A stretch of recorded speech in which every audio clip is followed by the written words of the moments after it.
Ya nih, longkeng nabrak anu dinding jembatan Mahakam lagi nah.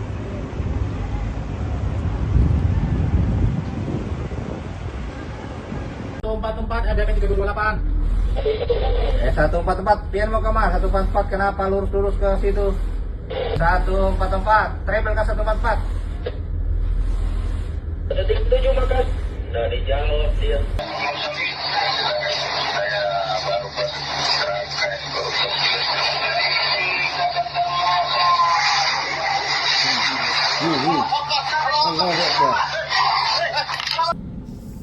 Bismillahirrahmanirrahim. Assalamualaikum warahmatullahi wabarakatuh. Rek, mumpung ada waktu ya.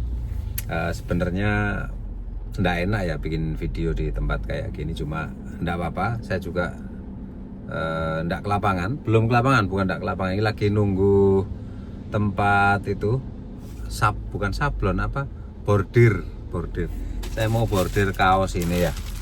Dan saya akan buatkan kaos juga buat kalian untuk bisa kalian beli. Ini saya kemarin belikan guru saya. Beliau ada komentar di sosial media saya, "Dad, Pak Guru kayak ono kaos gara-gara saya promosi kaos cincu itu loh, Rek." Ya, yang viral itu yang dipikir saya cincu. Saya bilang cincu adalah jabatan tertinggi di kapal gitu. Saya bilang gitu, dipikir itu. Saya bilang ya memang enggak apa-apa sih. Mau dipikir apa aja terserah gitu ya. Yang jelas saya jualan kaos cincu itu, dan kalau yang belum baca tulisan di belakangnya, kebetulan saya enggak pakai ya. Kalau yang belum baca tulisan di belakangnya akan berpikir bahwa cincu itu memang jabatannya tertinggi di kapal. Tapi ya itu terserah, Rek, dia nggak apa-apa aja. Nah, ada beberapa video akibat kejadian sebenarnya saya pengen bahas sudah lama. Yang pertama yaitu tentang ini, ada tongkang nabrak jembatan ya sampai roboh itu, penahan daprah atau fender dari jembatan itu, dan bahkan dia nyenggol jembatan itu sampai goyang. Itu kira-kira kita tidak bicara salah benar ya, tidak bicara salah benar, dan yang bertanggung jawab siapa gitu. Itu akan sangat repot, Rek, ya. Itu ada banyak pemikiran yang mungkin akan berbeda-beda. Nah, mungkin di video ini akan saya sampaikan berdasarkan pemikiran saya, gitu ya. Berdasarkan pemikiran saya. Lalu yang kedua ada kejadian ini. Loh, ada kapal nabrak. Ya, dia itu nyelonong ke tepi.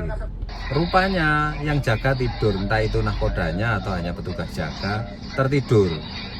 Nah, itu jelas ini kelalaian ya, kelalaian manusia. Lalu apa yang harus dilakukan dari kejadian itu? Jadi aturan kapal itu juga gitu. Adanya aturan baru itu karena ada kejadian gitu. Seperti contohnya pemasangan collision bulkhead itu karena ada kejadian kapal Titanic yang tenggelam akibat nabrak batu katanya dulu itu. Kemudian ada aturan watertight bulkhead gitu ya. Watertight door, bukan sekat kedap.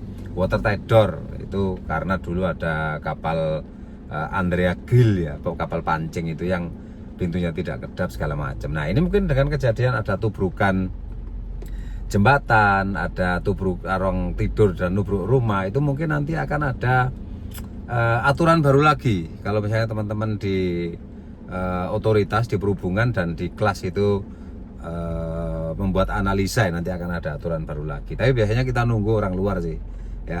Aturan-aturan kapal itu kan kita kadang mengadopsi dari luar gitu ya.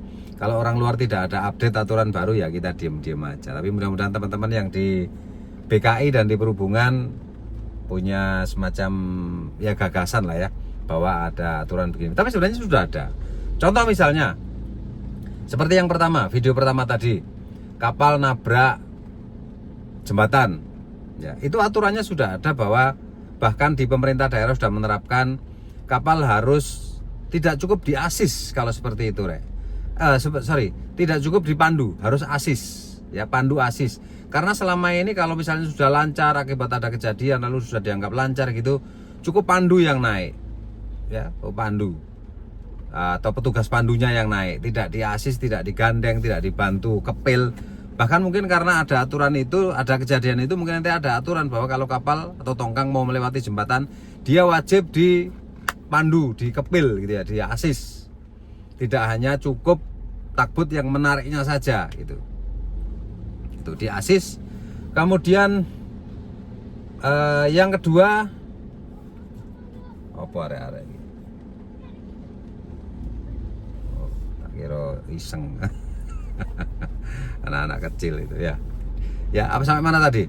Jadi seharusnya kalau misalnya kita ngambil pelajaran dari kejadian itu, maka akan ada aturan di bawah atau ketika kapal mau ngolong itu wajib dikepil. Ya, ada satu, mungkin Pelindo menyediakan satu takbut atau berapa takbut, ya tergantung kebutuhan lah ya. Ketika mau melewati itu dia harus dikepil, karena saya lihat kayaknya itu akibat mati mesin atau mungkin kapten atau nakodanya yang karena arus ya tidak bisa mengendalikan si tongkang itu tadi sehingga nabrak. Jadi sebaiknya dilakukan kepil atau di asis lah ya, di asis seperti kapal-kapal yang mau sandar di pelabuhan itu ada satu harbertak yang khusus bertugas untuk melewati kolong itu ya, antisipasi. Karena kalau satunya tidak sehat diasis dengan yang sehat, atau mungkin yang asis sedang tidak sehat ada kapal satunya yang sehat, maka kejadian berulang akan terhindari gitu ya. Lalu yang kedua itu bukan hanya kesalahan dari pandu asis atau Pelindo ya, atau mungkin perhubungan. Dalam hal ini perhubungan dan owner ini juga salah. Kalau kita lihat, nah ini ada satu video yang kalian ada nampak freeboardnya enggak? Sedangkan kita udah punya aturan bahwa kapal itu boleh dimuati sampai batasan freeboard. Ya, kalau melebihi itu artinya overload. Kenapa? Kalau overload apa? Bebannya makin tinggi, impactnya makin gede. Ya, kalau misalnya dia itu ya sama-sama gede, meskipun tidak overload dia juga gede. Tapi karena ini kamu udah ada kejadian, lalu kita mencari, menganalisa atau menginvestigasi, maka overload itu akan menjadi salah satu komponen menunjuk bahwa kamu itu salah itu. Owner dan sabandar ya.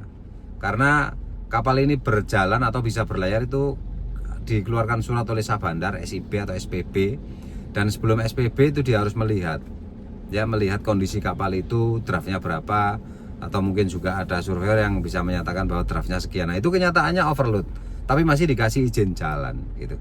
Apakah 100% salah sabandar? Enggak, kadang-kadang owner juga balelo ya, kapalku tak muati overload aja lo aman itu.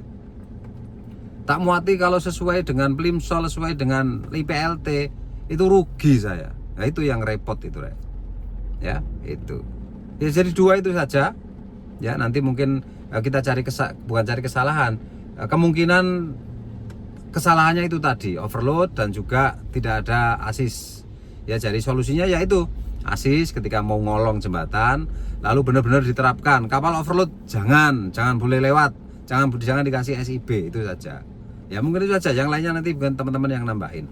Lalu yang kedua mengenai tongkang yang nabrak tadi itu. Kok tongkang nabrak? Iya, sama-sama nabrak ya. Sama-sama nabrak. Satu nabrak jembatan, satu nabrak rumah. Tidur. Biar ya.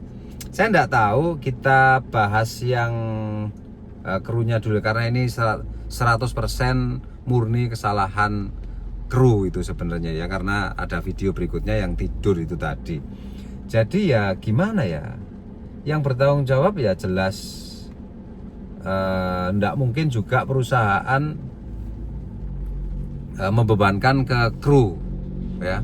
Tapi kalau kesalahannya kru ya bisa jadi krunya harus bertanggung jawab ya. Nakoda terutama harus bertanggung jawab atas kejadian tersebut. Dulu ada kapal lama ya, Mandiri Nusantara atau kapal apa dulu yang terbakar itu ya. Itu juga kaptennya yang permasalahkan gitu ya, dan itu nabrak. Lalu apa sebenarnya yang menjadi penyebab dia itu tidur? Kalau kita bicara aturan kapal, tapi kayaknya kapal-kapal deck bars kemudian takbutnya itu tidak diaplikasikan SM code ya, karena di situ ada aturan petugas jaga harus ganti sekian jam. Saya khawatirnya itu jaganya dia dari malam atau mungkin jaga TikTok ya, live TikTok atau nonton live-nya Pak Taman gitu ya. Tapi saya enggak pernah live sampai malam-malam. Tapi enggak loh, jangan salah loh. Selama bulan Ramadan ini saya kerja itu sampai jam 2 malah, jam 2, jam 1 gitu ya. Dan saya sambil live gitu. Kalian teman-teman yang suka nonton video saya mungkin ya akan tahu gitu. Kalau live saya sampai malam-malam. Tapi mudah-mudahan enggak lah ya. Mudah-mudahan bukan karena TikTok, bukan karena video call dengan cem-cemannya gitu ya. video call dengan cem-cemannya gitu, sehingga ngantuk gitu. Nah sebenarnya di aturan SMCode itu sudah ada bahwa petugas jaga itu maksimal sekian jam harus diganti atau mungkin harus istirahat gitu ya. Nah itu mungkin belum diterapkan karena kapalnya juga belum comply SMCode gitu. Lalu apakah kira-kira dia dipecat? Ya enggak tahu ya. tergantung ownernya. Itu gantinya gede itu rek, ratusan juta itu rek, apalagi kalau misalnya ada sambil dibumbui dengan kalimat-kalimat, oh itu kan rumahnya hancur tuh ya, kan rumahnya hancur, jadi biasanya itu dibumbui dengan kalimat-kalimat, saya ada uang 100 juta di lemari, kemudian ada kalung anak saya 50 gram gitu, kemudian ada kalung ibu saya 70 gram gitu. Lalu ada intan berlian yang ada di lemari. Ya itu. Nah tapi akan di cover oleh asuransi kalau misalnya kapal itu punya asuransi PNI. Yang jelas itu tidak mungkin ada kerusakan di lambung ya. Tidak mungkin ada kerusakan di lambung karena yang ditabrak itu rumah yang berbahan kayu. Jadi saya rasa rumahnya yang hancur, dan itu sertifikat asuransi yang mengcover itu biasanya asuransi liability ya, liability dia PNI gitu. Ya, jadi kira-kira dari dua kejadian itu tadi ya, mudah-mudahan teman-teman di perhubungan dan di kelas tidak usah menunggu adanya perubahan aturan, terutama yang nabrak jembatan ya. Kalau ini tadi kan murni karena kelalaian itu, jadi tidak bisa dikaitkan dengan teknis. Ya mungkin teknisnya itu tadi aja mengenai jam jaga itu tadi, dan juga ya jam jaga itu juga paling cuma 50%, karena 50%-nya mungkin dia habis habis begadang gitu ya, begadang, entah itu scroll TikTok atau buat video atau mungkin video call atau visi yang ada S-nya itu gitu ya. Itu mungkin tidak terlalu inilah ya. Yang saya lihat itu yang tabrakan jembatan ya, karena di situ infonya memang sehari itu puluhan bahkan ratusan kapal yang melalui jembatan itu, dan ya dihitung seefisien mungkin lah ya. Kalau memang harus diasis ya harus diterapkan benar-benar diasis. Bahkan pandu kadang-kadang orangnya naik, kadang-kadang malah enggak naik, cuma via telepon aja atau via ya enggak tahu lah ya, saya enggak komentar itu. Yang jelas mudah-mudahan itu tadi, kalau misalnya ini ditonton oleh Pemkot Sungai Mahakam itu daerah Samarinda itu ya, mudah-mudahan itu tadi diterapkan bahwa kapal yang melalui yang mau lewat di bawah jembatan itu harus diasis. Dan yang menyediakan asis boleh dari swasta, kalau dari negeri mungkin ada subsidi ya, kalau dari swasta agak mahal tapi dia akan lebih lebih intens gitulah ya. Lebih, ya saya tidak bilang lebih bagus, cuma biasanya lebih terurus gitu kapal-kapalnya. Ya terurus dalam arti ya sekalian tahu sendiri lah ya. Ya saya sambil nunggu ini sudah kurang 3 menit. Jadi saya mau nyablon ini tadi, dan kalian jangan lupa beli kaosnya. Saya akan coba buat desain-desain yang lain untuk kaos-kaos yang saya jual. Nanti akan saya tunjukkan kira-kira desainnya seperti apa. Ya saya, itu kayaknya udah datang orangnya itu, bentar. Oh iya, sudah datang ya. Yang punya tokonya udah datang. Saya mau sablon kaos ini. Ya wis, itu saja video kali ini. Mudah-mudahan sedikit menambah hiburan ya, dan pengetahuan juga tentang dunia kapal. Dan terima kasih sudah menonton video kami sampai sejauh ini. Assalamualaikum warahmatullahi wabarakatuh.